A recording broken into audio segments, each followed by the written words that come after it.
Okay, so before we get started with episode 10, I wanted to let you guys know that this was actually planned and written a few weeks ago. It was supposed to come out a few weeks ago, but Rodney went on vacation, and then eventually I went on vacation, and then things just kind of got lost in the mix. And so we recorded an episode on Friday, which was episode, he calls it episode 10, or maybe episode 11, but he wanted it to be episode 10. So I'm actually going to put this one up on YouTube as episode 10, and then the episode that we recorded will actually be episode 11. So sit back and enjoy. Here's episode 10.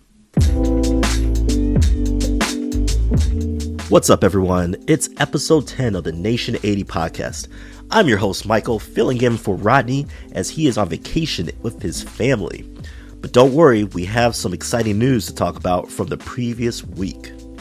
First, if you haven't already, go ahead and hit the subscribe button so you don't miss out on our latest episodes. And at the end of the video, smack the like button so we can continue to bring you more content in the future. And before I get into the big news, be sure to check out Rodney's gameplay footage of Elden Ring.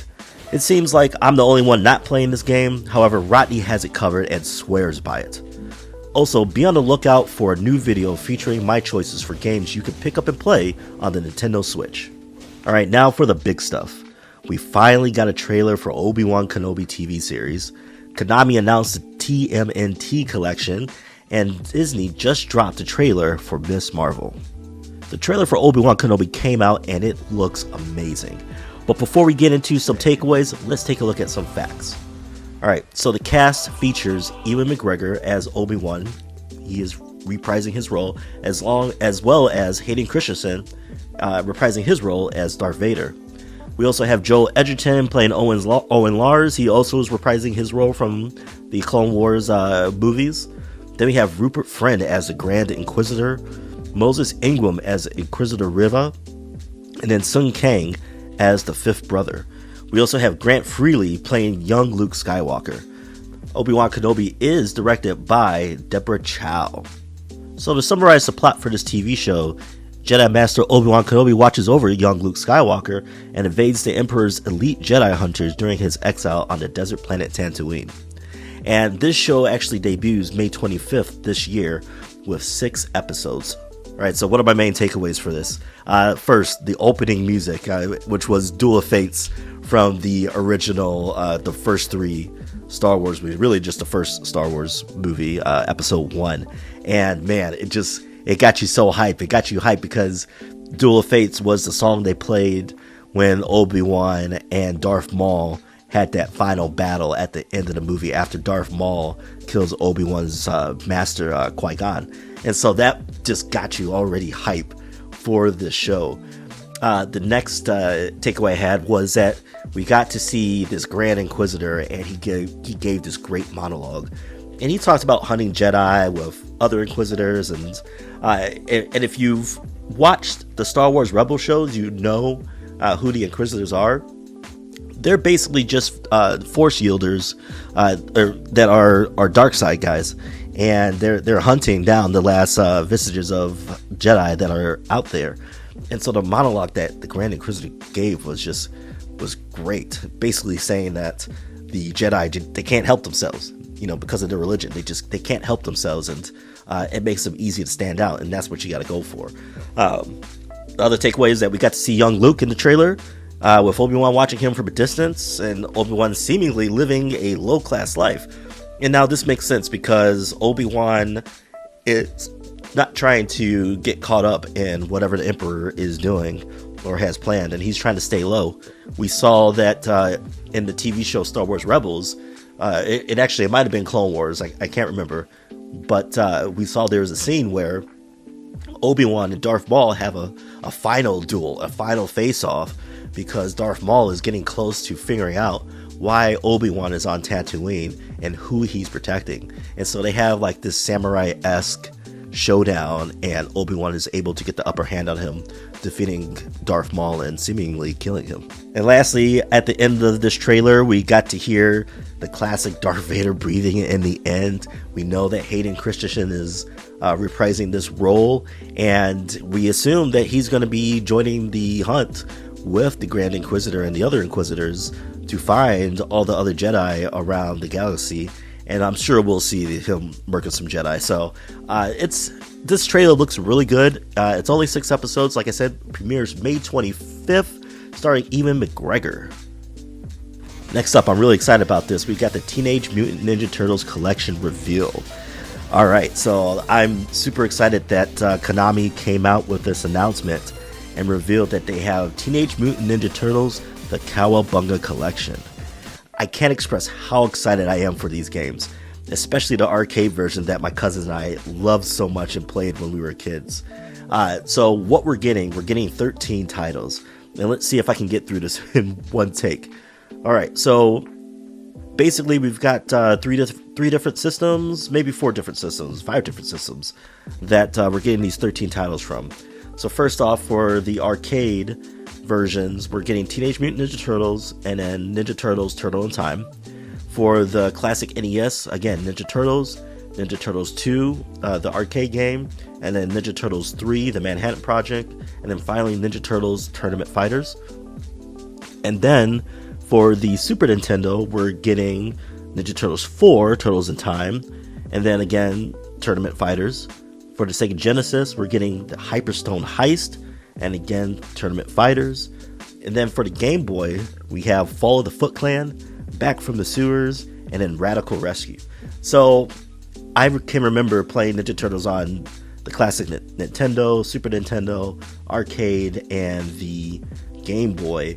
I'm excited to see what these are about. I think it's going to be a great value.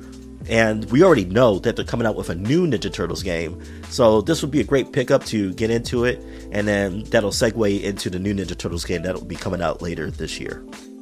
And so we're getting a ton of these titles. And the best part is virtually every system will get a physical and digital release. And that includes PS5, PS4, Xbox Series S and X, and Xbox One, Steam, and the Nintendo Switch, which is a huge bonus for me. The collection will be on sale for $39.99 sometime this year. They haven't put out a hard date for that yet. I, for one, will most likely pick up the physical edition for the Switch. This could be a beast of a pickup for portable gaming. And as I said, we've got this, and then we'll have a separate Ninja Turtles game coming up at the end of the year. Last up, we have Ms. Marvel. The trailer to the Disney TV series dropped this week, and I gotta say, I'm so excited for this show. Now, the cast involves Iman Vellani, who plays Kamala Khan, Matt Lintz, who plays Bruno Corelli, Rish Shah, who plays Kamran, Zanomi Shroff, who plays Maniba Khan, Mohan Kapoor, who plays Yusuf Khan, and then we have Aramis Knight, who plays Red Dagger Kareem.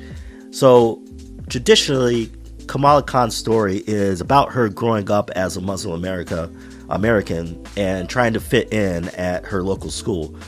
It seems this is what we're getting in the show, and this is largely due to the writers and directors being recruited from the culture.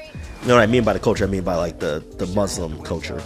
And this includes Mira Manam, Shareem Abad Shani, Adil El Arbi, and Bilal Falah.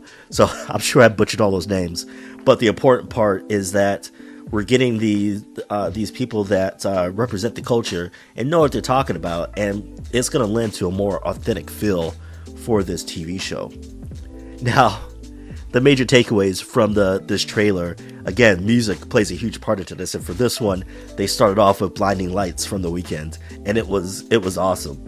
And so I loved getting hyped for this trailer with the music. We also got to see her powers and how she got them, and it kind of seems like her powers, how she gets her powers, the origin of how she gets her powers have changed. Now in the comics, Kamala gets her powers through the Terrigen Mist, and you realize that she's actually an Inhuman. And I want to say what ends up happening is that there's a Terrigen bomb that's set off and engulfs the entire planet with this whole mist. And if you were an Inhuman, you got encased into this crystallized cocoon, and then you came out with whatever powers that you were meant to have. And that's how she got it. However, in the MCU, it looks like she has some kind of power bracelet, kind of akin to the Shang-Chi mythos. And while I'm looking at this trailer, I've got like the Miles Morales vibes from the Spider-Man Into the Spider-Verse movie, where he's going along his day and he has like these comic bubbles that are popping up, and they do the same thing in the trailer. And I thought that was pretty cool. Not only, Miles Morales was also trying to figure out who he was in high school and trying to fit into a new school, and it's the same thing with Kamala Khan. And it also kind of lends to that whole idea of this new Avengers young team coming in. We also get a brief glimpse of the antagonist, which I'm assuming is Red Dagger.